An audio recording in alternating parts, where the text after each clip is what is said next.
Assalamualaikum warahmatullahi wabarakatuh.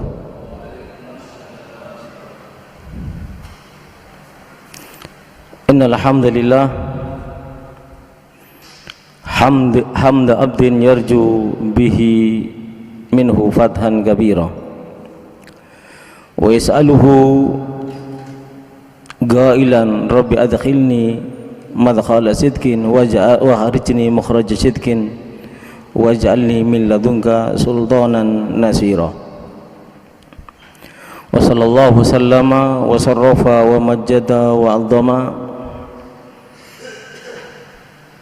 ala man arsalahu Allahu lil alamina basyiran wa nadhira wa da'iyan ila Allah bi idnihi wa sirajan munira sayyidina wa habibina wa syafi'ina wa 'azimina wa qurrati a'yunina wa maulana Muhammad wa ala alihi wa sahbihi wa sallim tasliman katsira. Amma ba'du, usikum wa nafsi bi taqwallah faqad fazal muttaqun. Wa qala ta'ala ya ayyuhalladzina amanu taqullaha haqqa tuqatih wa la tamutunna illa wa antum muslimun.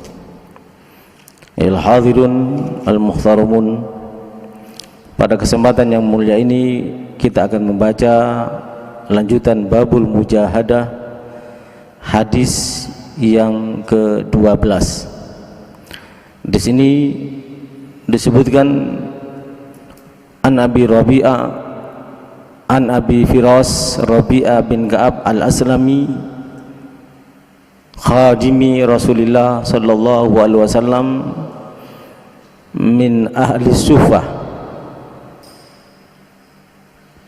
Disebutkan dari Rabi'ah bin Ka'ab al-Aslami, itu orang yang berkhidmah atau mengabdi kepada baginda Nabi Muhammad sallallahu alaihi wasallam, baik pada saat baginda Nabi Muhammad sallallahu alaihi wasallam ada di rumah ataupun perjalanan, dan dari sebagian orang-orang yang tinggal di serambi masjid yang dikenal dengan ahlu sufah atau para santri. Qal kuntu abitu ma'a Rasulillah sallallahu alaihi wasallam fa'atihi biwadu'ihi wa hajatihi. Sahabat Rabi'ah bin Ka'ab al-Aslami, dia berkata, saya bermalam bersama Rasulullah sallallahu alaihi wasallam di depan pintu rumah Rasulullah sallallahu alaihi wasallam untuk melayani dengan menyiapkan dan memberikan air wudu serta melayani setiap kebutuhan Rasulullah sallallahu alaihi wasallam, tentu yang disiapkan oleh Rabi'ah bin Ka'ab al-Aslami seperti pakaian Rasulullah dan yang lainnya. Karena begitu rajinnya Rabi'ah bin Ka'ab al-Aslami melayani Rasulullah sallallahu alaihi wasallam, Rasulullah adalah orang yang baik. Rasulullah adalah orang yang tidak mau menerima jasa tanpa membalasnya, sehingga Rasulullah sallallahu alaihi wasallam bersabda, faqal salni, wahai Rabi'ah, karena kamu begitu rajinnya melayani aku, karena kamu begitu semangatnya melayani aku, maka mintalah kepadaku apa yang kamu inginkan. Rabi'ah berkata, faqultu as'aluk murafaqatuka fil jannah, yang aku minta ya Rasulullah bersamamu atau menemanimu di surga. Itu jawaban Rabi'ah bin Ka'ab al-Aslami. Faqala, maka Rasulullah sallallahu alaihi wasallam bersabda, au ghaira dzalik, apa ada permintaan yang lainnya selain itu wahai Rabi'ah? Coba minta yang lainnya. Maka Rabi'ah menjawab, huwa dzak ya Rasulullah, permohonanku hanya itu, tidak ada yang lainnya bersamamu di surga wahai Rasulullah. Faqal, Rasulullah sallallahu alaihi wasallam bersabda, fa inni ala nafsik bi kasratis sujud. Hadis riwayat Imam Muslim dan Imam Ahmad bin Hanbal. Apa sabda Rasul? Bantulah aku dengan melawan atau mengendalikan nafsumu dengan cara banyak sujud. Ini perkataan Rabi'ah. Rabi'ah sebagaimana kita ketahui tadi termasuk Ahlus Suffah. Jadi Ahlus Suffah itu santri Rasulullah sallallahu alaihi wasallam yang tinggal di serambi masjid. Jumlah mereka, ulama berbeda pendapat, yang mungkin itu yang terjadi. Jumlah mereka itu sekitar 70 orang. Suatu ketika oleh para ahli sejarah atau para ahli hadis dihitung jumlah mereka pernah mencapai 80 orang. Itulah Ahlus Suffah. Ahlus Suffah itu adalah orang-orang yang hidupnya hanya untuk melayani Rasulullah sallallahu alaihi wasallam. Dikatakan Ahlus Suffah karena mereka memang tinggal di serambi masjid. Sebab itu dikatakan Ahlus Suffah. Kanu akhlatum min qabaila syatta. Mereka dari bermacam-macam atau berjumlah dari bermacam-macam qabilah, dari bangsa-bangsa yang berbeda. Itu Ahlus Suffah. Dan dikatakan, kenapa dikatakan Ahlus Suffah? Inna kulla wahid minhum kana ma'ahu wafid fiddah. Anda mengatakan mempunyai perak, wamthul ginana as-saghira, dan seterusnya. Tapi ada mengatakan Ahlus Suffah. Kenapa di serambi masjid itu oleh Rasulullah sallallahu alaihi wasallam dipersiapkan untuk mereka. Makanya dikatakan Ahlus Suffah. Ahlus Suffah ini termasuk para sahabat mengikuti Nabi, termasuk sholat menghadap kepada dua kiblat, yaitu Masjid Baitul Maqdis dan ke Mekah. Mereka adalah Ahlus Suffah. Selama 16 bulan mereka menghadap Baitul Maqdis bersama baginda Nabi Muhammad sallallahu alaihi wasallam. Tinggal di belakang Masjid Nabawi, dan di situ diberi atap dan ada naungannya, maka dikatakan Ahlus Suffah. Mereka rata-rata dari 70 sahabat atau ada 80 sahabat itu, mereka rata-rata adalah al-fuqara minal muhajirin, orang-orang fakir dari muhajirin. Mereka pada dasarnya bukanlah orang fakir, tapi mereka meninggalkan hartanya, meninggalkan keluarganya, meninggalkan semuanya untuk bersama baginda Nabi Muhammad sallallahu alaihi wasallam. Sehingga dikatakan atlaqan Nabi ala ba'di ashabihi laqab Ahlus Suffah. Rasulullah sallallahu alaihi wasallam sendiri yang memberi gelar mereka Ahlus Suffah. Ya, fuqara'ul muhajirin yang datang ke Madinah tidak punya tempat tinggal, dan mereka ini orang-orang yang makan, minum dan tidurnya dijamin oleh baginda Nabi Muhammad sallallahu alaihi wasallam. Mereka adalah pendatang yang mereka pada dasarnya dalam keadaan papa, bukan hanya miskin, di bawah miskin lagi. Tapi mereka adalah orang-orang yang papa, mereka menjadi papa, menjadi orang yang sangat miskin pada dasarnya karena mereka meninggalkan segalanya di Mekah demi ikut bersama baginda Nabi Muhammad sallallahu alaihi wasallam. Mereka lah para ulama, sahabat-sahabat baginda Nabi Muhammad.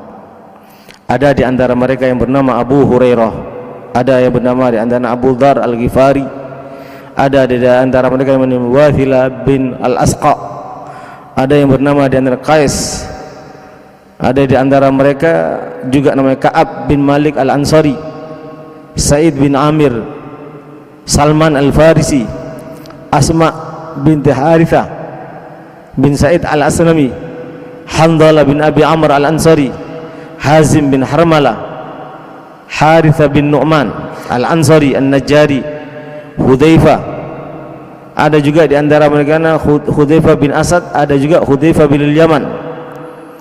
Semuanya yang dihitung oleh para sahabat ditulis dalam sejarah tidak kurang dari 50 sahabat. Nama-nama mereka 51 sahabat, nama-nama mereka disebutkan dalam sejarah, dan mereka lah yang selalu bersama Nabi selama 24 jam.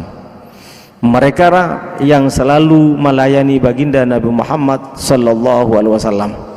Mereka lah yang kalau ayat turun termasuk orang yang pertama yang mencatat. Dan tatkala ada peperangan, tatkala Rasulullah sallallahu alaihi wasallam ingin membawa seseorang untuk menghadapi suatu masalah yang besar, di antara mereka lah juga orang yang terdepan bersama baginda Nabi Muhammad sallallahu alaihi wasallam. Kalau bahasa sekarang, santri yang dibawa oleh orang tuanya, ada di antara mereka diserahkan kepada Nabi untuk melayani Nabi selama 24 jam. Ada di antara mereka juga yang sudah disebutkan tadi, al-muhajirin, al-fuqara minal muhajirin, orang-orang yang papah dari orang-orang muhajirin. Mereka lah orang yang meninggalkan dunia, meninggalkan segalanya hanya karena tidak tahan untuk duduk bersama baginda Nabi Muhammad sallallahu alaihi wasallam. Dan yang cukup menakjubkan, dalam sejarah disebutkan sahabat yang meriwayatkan hadis ini yang berdialog kepada Nabi yang bernama Rabi'ah bin Ka'ab al-Aslami adalah anak yang masih muda belia, umur 9 tahun. Kalau habis melayani Nabi, duduk di pintu rumah Nabi karena dia ingin mendapatkan perintah yang baru. Hampir setiap hari seperti itu. Mereka duduk di rumah Nabi, Rabi'ah terutama bin Ka'ab duduk di rumah Nabi bukan karena apa-apa, karena mereka setelah melayani Nabi rasa rindu mereka terobati. Tapi setelah selesai melayani Nabi, tidak melihat Nabi, rindu mereka tidak tertahankan kembali. Itulah diantaranya Rabi'ah bin Ka'ab al-Aslami. Sehingga tatkala ditanya, apa yang kamu minta wahai Rabi'ah, maka Rabi'ah ini yang termasuk memohon kepada Rasulullah karena perintah Rasulullah sallallahu alaihi wasallam, karena janji Rasulullah sallallahu alaihi wasallam. Tatkala ditanya, mintalah kepadaku wahai Rabi'ah, Rabi'ah inilah yang berkata, da'ni atafakkaru awalan ya Rasulullah. Kalau anda menawarkan aku untuk memohon suatu permohonan kepada engkau ya Rasulullah, tunggu aku memikirkan sebentar, kira-kira apa yang terbaik yang aku pikirkan, kira-kira yang paling aku inginkan apa ya Rasulullah. Lalu yang terlepas dari lidah anak muda ini, anak yang masih muda belia ini, umur 9 atau 10 tahun ini, hanya ungkapan, izinkan aku untuk menemani anda ya Rasulullah di surga. Coba kita bayangkan, dalam bulan Maulid ini kita banyak mendengar sejarah Rasulullah. Kebetulan hadis yang ke-12 dari Babul Mujahadah juga menjelaskan tentang Rasulullah dan sahabat Rasulullah. Bagaimana sahabat ini tatkala ditanya oleh Rasulullah sallallahu alaihi wasallam, wahai Rabi'ah, au ghaira dzalik, apa ada permintaan lain selain itu? Maka dia mengatakan, huwadzak ya Rasulullah, tidak ada permintaan yang aku inginkan kecuali bersama anda ya Rasulullah. Inilah tanda orang yang mempunyai ilmu yang bermanfaat. Inilah tanda di mana Nabi Muhammad SAW memohon atau memerintahkan kepada Rabi'ah untuk banyak beribadah. Inilah tanda ilmu itu harus dipraktekkan, yaitu dengan ibadah, sujud, rukuk kepada Allah. Dan sahabat-sahabat ahlu sufa ini, mereka lah yang ahli ilmu, mereka lah yang ahli ibadah bersama Nabi, mereka lah yang berjihad bersama Nabi SAW. Hidup mereka hanya digunakan untuk ilmu, hidup mereka hanya digunakan untuk melayani masjid, melayani segala kebutuhan baginda Nabi Muhammad sallallahu alaihi wasallam. Kerjaan mereka hanya salat, kerjaan mereka hanya membaca Al-Quran, kerjaan mereka hanya bertadarus bersama Nabi, berzikir, belajar dan mengajar kepada sebagian di antara mereka.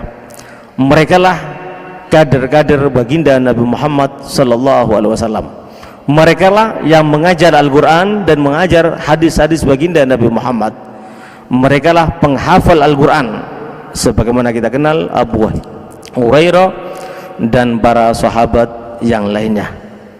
Itulah ahlu sufah, itulah kader-kader yang mempertahankan bukan hanya dengan waktu-waktu mereka, dengan belajarnya mereka, tapi juga mereka lah yang terdepan untuk menjadi pelindung baginda Nabi Muhammad sallallahu alaihi wasallam dengan mempertaruhkan segalanya. Itulah sahabat-sahabat baginda Nabi Muhammad sallallahu alaihi wasallam yang dikenal dengan ahlu sufah. Rasulullah sallallahu alaihi wasallam sangat memperhatikan mereka. Rasulullah menjenguk mereka. Rasulullah kalau ada di antara mereka yang tidak ada, yatafaggat ahwalahum, ditanya mana fulan bin fulan, ditanya satu persatu oleh Rasulullah sallallahu alaihi wasallam. Kalau ada di antara mereka yang sakit, Rasulullah yang menjenguknya. Rasulullah sallallahu alaihi wasallam yang mengingatkan mereka. Rasulullah sallallahu alaihi wasallam yang mengajarkan Al-Quran kepada mereka secara langsung, bertadarus bersama mereka. Rasulullah sallallahu alaihi wasallam yang mengingatkan mereka agar selalu ingat kepada Allah dan selalu ingat kepada hari esok, yaitu hari kiamat. Wa yushajji'uhum ala ihtiqarid dunya wa adami tamanil husul ala mataiha. Rasulullah selalu memberi motivasi kepada mereka agar mereka melihat dunia ini dengan kacamata yang rendah, karena memang dunia ini adalah rendah. Begitu Rasulullah sallallahu alaihi wasallam memberi semangat kepada mereka. Rasulullah sallallahu alaihi wasallam selalu memberi semangat kepada mereka agar tidak terlalu banyak menghayal tentang dunia, jabatan dan yang lainnya. Rasulullah sallallahu alaihi wasallam yang menganjurkan sahabat-sahabat yang lainnya untuk menjamin kehidupan mereka. Bahkan waqad talaba an-nabi sallallahu alaihi wasallam min ibnatihi Fatimah Az-Zahra radhiyallahu anha an tatasaddaq alaihim. Rasulullah sallallahu alaihi wasallam yang memerintahkan putri tercintanya Fatimah Az-Zahra tatkala Sayyidina Hasan lahir, lalu rambutnya digunting, ditimbang dengan perak, lalu jumlah uang perak tersebut diberikan kepada ahlu sufah atas perintah baginda Nabi Muhammad sallallahu alaihi wasallam. Mereka lah pelayan yang ikhlas, bukan karena mereka tidak bisa bekerja, tapi memang mereka selalu memikirkan Rasulullah, selalu merindukan Rasulullah, selalu menimba daripada baginda Rasulullah sallallahu alaihi wasallam. Kana Nabi wazi ahli sufa baina ashabi ba'da salatil isya. Pernah Nabi sallallahu alaihi wasallam membagikan makanan setelah salat isya untuk mereka makan malam. Man kana indahu ta'am itsnain, bahkan Rasulullah memerintahkan para sahabat kalau punya makanan untuk 2 orang, ajak 1 orang dari ahli sufa hingga menjadi 3 yang makan. Kalau punya makanan untuk 4 orang, ajak 1 ahli sufa sehingga menjadi 5 orang yang makan. Demikian juga seterusnya. Baginda Nabi Muhammad sallallahu alaihi wasallam memperhatikan mereka agar mereka melibatkan ahlu sufa dalam kehidupan mereka. Inilah orang-orang yang merindukan baginda Nabi Muhammad sallallahu alaihi wasallam. Dan yang tatkala diminta oleh Rasulullah, diperintahkan oleh Rasulullah, apa yang kalian inginkan termasuk kepada Rabi'ah, jawabannya hanya satu, murafaqatuka fil jannah, hanya berteman dengan Rasulullah sallallahu alaihi wasallam di surga. Kita bayangkan anak yang masih muda belia, pikirannya tidak ada dunia, pikirannya tidak ada hal-hal yang lain, pikirannya hanya satu, merindukan baginda Nabi Muhammad dan tidak mau berpisah dengan baginda Nabi Muhammad sallallahu alaihi wasallam. Begitulah kerinduan para sahabat kepada Nabi Muhammad, begitulah kecintaan sahabat kepada baginda Nabi Muhammad sallallahu alaihi wasallam. Sehingga tidak salah Kalau baginda Nabi Muhammad SAW menyampaikan ashabi kan nujum bi ayyihim iktadaitum ihtadaitum, sahabatku seperti bintang kebenaran. Siapapun di antara mereka yang kalian ikuti jejak kehidupannya, pasti kalian akan mendapatkan petunjuk dari Allah Subhanahu wa taala. Karena sahabat baginda Nabi Muhammad ada dalam bimbingan baginda Nabi Muhammad dan mengikuti jejak baginda Nabi Muhammad sallallahu alaihi wasallam. Mereka lah yang betul-betul menjadi pengikut baginda Nabi Muhammad sallallahu alaihi wasallam. Sehingga pikiran mereka bukan surga, bukan bidadari, bukan kenikmatan surga, tapi pikiran mereka hanya satu, yaitu tidak berpisah dengan baginda Nabi Muhammad sallallahu alaihi wasallam. Al-Habib Ali Sahibil Maulid dalam salah satu kitabnya menjelaskan bahwasanya nikmat setelah berjumpa dengan Allah di surga itu tiada lain adalah melihat wajah baginda Nabi Muhammad. Itu termasuk nikmat yang paling besar dibanding nikmat-nikmat yang lainnya. Dan nikmat itu dirasakan oleh para sahabat baginda Nabi Muhammad sallallahu alaihi wasallam. Dan tatkala mereka ditanya, saya ulang kembali, yang mereka minta hanyalah surga. Dan di situ baginda Nabi Muhammad tatkala memohon sahabat ini surga, Rasulullah memerintahkan, aini bikasratis sujud, tolonglah aku untuk kamu mendapatkan apa yang kamu inginkan, agar kamu banyak-banyak mendekat kepada Allah dengan cara banyak sujud. Fa'inni ala nafsik bikasratis sujud. Inilah jawaban baginda Nabi Muhammad, dan ini menunjukkan sesuai dengan apa yang disampaikan oleh Allah, la yamlikuna syafa'ata illa man ittakhadha indar rahmani ahda. Tidak berhak mendapatkan syafaat baginda Nabi Muhammad kecuali orang yang menjaga sholat 5 waktu. Jadi kalau kita berhayal dengan cinta kita masuk surga bersama Nabi, itu tidak mungkin. Memang mengagungkan Nabi adalah sama seperti mengagungkan Islam. Kata Sayyidina Umar ibn Khattab, man adzama maulidan Nabi faqad ahyal Islam. Barang siapa mengagungkan kelahiran Nabi, sama seperti mengagungkan Islam. Pada masa Harun al-Rasyid ada seorang anak muda yang kerjaannya maksiat, tapi kalau bulan Ramadan, kalau bulan Maulid, bukan bulan Ramadan, jadi anak muda yang kerjaannya maksiat, tapi kalau sudah bulan Maulid dihentikan semua kemaksiatannya, hanya untuk menghormati kelahiran baginda Nabi Muhammad SAW. Tiap tahun seperti itu. Lalu orang ini, anak muda ini menjadi sampah di masyarakat, dipandang rendah oleh semua orang. Apa gerangan yang terjadi? Tatkala anak muda ini meninggal, maka ada suara, ada hatif, ada suara dari para malaikat agar semua orang memandikan dia, menyolati dia, dan menguburkan dia. Ternyata kenapa? Karena dia menghormati kelahiran baginda Nabi Muhammad sallallahu alaihi wasallam. Artinya ada upaya. Kalau kita cinta Nabi, cinta Rasulullah, harus ada upaya untuk menjadi lebih baik. Minimal sesuai dengan syarat Rasulullah menjaga sholat 5 waktu, sebagaimana yang pernah terjadi kepada seorang badui. Ya Rasulullah, mata sa'ah, kapan kiamat ya Rasulullah? Rasulullah bertanya, ma'adattalah, apa yang kamu persiapkan? Dia katakan, aku tidak melakukan apa-apa Rasulullah, mengamalkan rukun Islam, ya, syahadatu an la ilaha illallah wa anna muhammadar rasulullah, wa iqamus shalah wa ita'uz zakah wa shaum ramadan, kalau mampu, wa hajjul baiti man istata'a ilaihi sabila. Tidak melakukan yang sunnah-sunnah, tidak ya Rasulullah. Cuman modal andalanku yang sangat aku harapkan adalah aku mencintai Anda ya Rasulullah. Dijawab oleh Rasulullah, anta ma'aman ahbabta, kamu bersama orang yang kamu cintai. Sehingga ada sahabat yang lainnya datang kepada Rasulullah sallallahu alaihi wasallam, dia mengungkapkan kepada Rasulullah sallallahu alaihi wasallam, ya Rasulullah, aku melihat engkau dan ahlu suffah. Kalau bahasa bebasnya ya, aku melihat engkau ya Rasulullah dan ahlu suffah begitu rajin untuk sholat.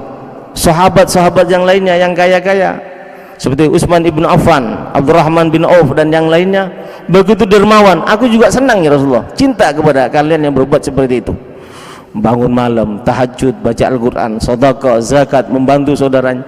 Saya senang ya Rasulullah, saya senang seperti itu. Namun saya tidak mampu melakukan dengan perbuatan yang sama ya Rasulullah.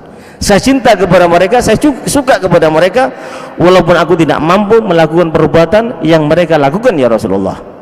Kata Rasulullah, anta ma'aman ahbabta, kamu bersama mereka. Kamu senang kepada orang yang sholat, kamu akan dikumpulkan bersama orang yang sholat. Kamu senang dengan orang yang bangun malam, tahajud, sedekah, zakat, membantu sesama, walaupun kamu tidak melakukan amal yang sama dengan mereka, kamu akan dikumpulkan bersama mereka. Artinya hadis ini bukan hanya sekedar ucapan. Sahabat itu ada upaya. Sebagaimana sahabat Anas bin Malik mengatakan, ma farihna, kami tidak pernah bahagia dan senang setelah masuk Islam kecuali dengan perkataan Nabi Muhammad, anta ma'an almar'u ma'aman ahab, seseorang akan bersama orang yang dicintainya. Sahabat Anas mengatakan, saya tidak pernah senang hati saya, tidak pernah bahagia hati saya sebahagia tatkala Rasulullah menyampaikan hadis ini. Kenapa? Saya cinta Rasulullah, saya cinta Abu Bakar, saya cinta Umar, walaupun amal saya tidak sama seperti mereka. Harapanku hanya satu, mudah-mudahan di surga aku bersama mereka. Tapi kita lihat Anas, sahabat Anas radhiyallahu an, 24 jam mengabdi kepada Nabi, termasuk ahli sufa, 24 jam mendengarkan apa yang disampaikan oleh Nabi, sujud rukuk bersama Nabi dimanapun Nabi berada. Termasuk Anas bin Malik ini yang berebut bersama sahabat-sahabat yang lainnya untuk melayani semua kepentingan baginda Nabi Muhammad SAW. Jadi sahabat-sahabat yang mengatakan, aku hanya modal cinta kepada Rasulullah, tapi dengan modal cinta dan kerinduan itu berharap surga, mereka semuanya melayani Rasulullah selama 24 jam. Mereka menyenangkan hati Rasulullah dengan menjaga sholat 5 waktu, dan tidak cukup menjaga sholat 5 waktu, sampai sholat malam pun mereka bersama Nabi SAW. Sebenarnya hadis sebelumnya kita bahas bagaimana Abdullah bin Mas'ud berdiri bersama Nabi, sholat bersama Nabi di tengah kegelapan malam. Karena begitu lamanya dia ingin, tidak tahan untuk berdiri sebagaimana lamanya Nabi Muhammad berdiri. Dia ingin meninggalkan Nabi, tapi dia sungkan, tapi dia tidak mampu meninggalkan kekasihnya Nabi Muhammad SAW sendirian. Itu pun sahabat-sahabat ini dengan hanya mengatakan, hanya dengan cinta kepada Nabi aku berharap syafaat Nabi, hanya dengan cinta kepada Nabi aku berharap dijatuhkan di surga bersama Nabi.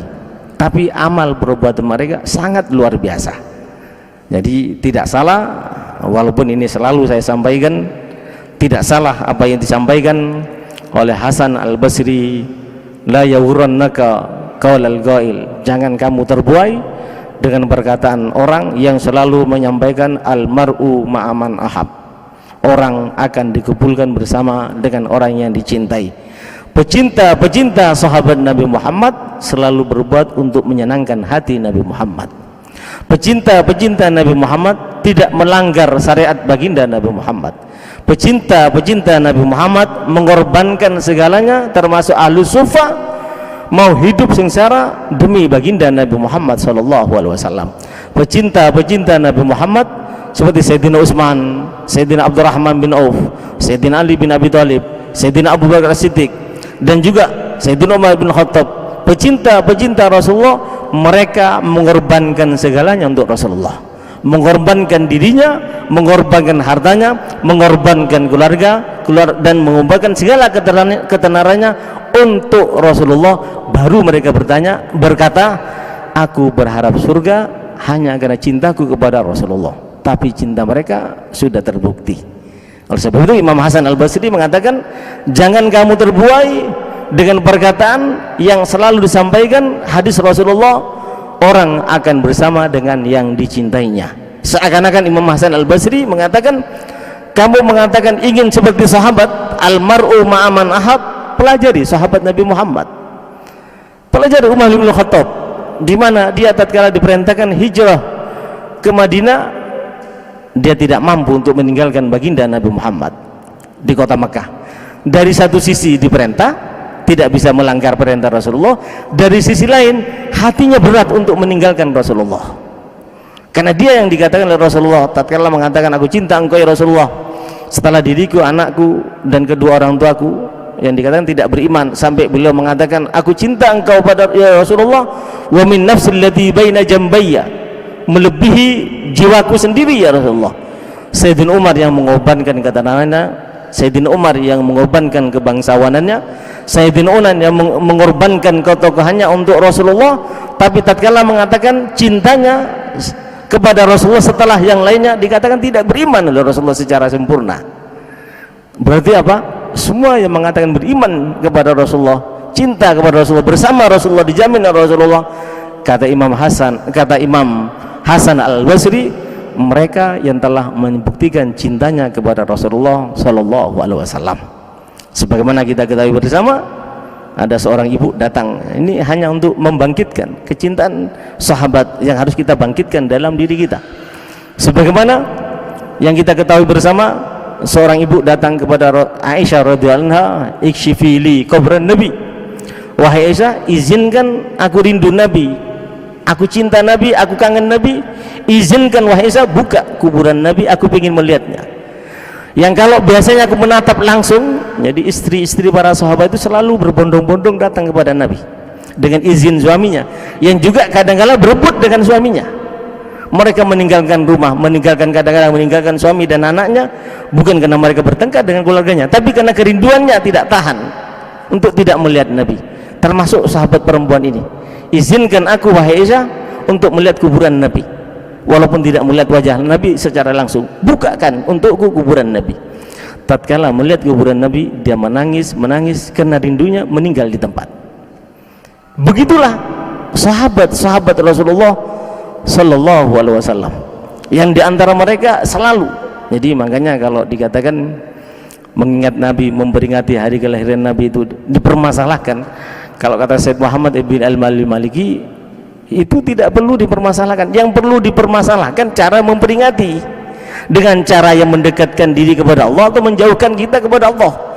Kenapa? Kalau bicara dalil terlalu banyak, di antaranya hadis muttafaqun alaih diriwayatkan oleh Abu Hurairah, anna Umar bi Hasanin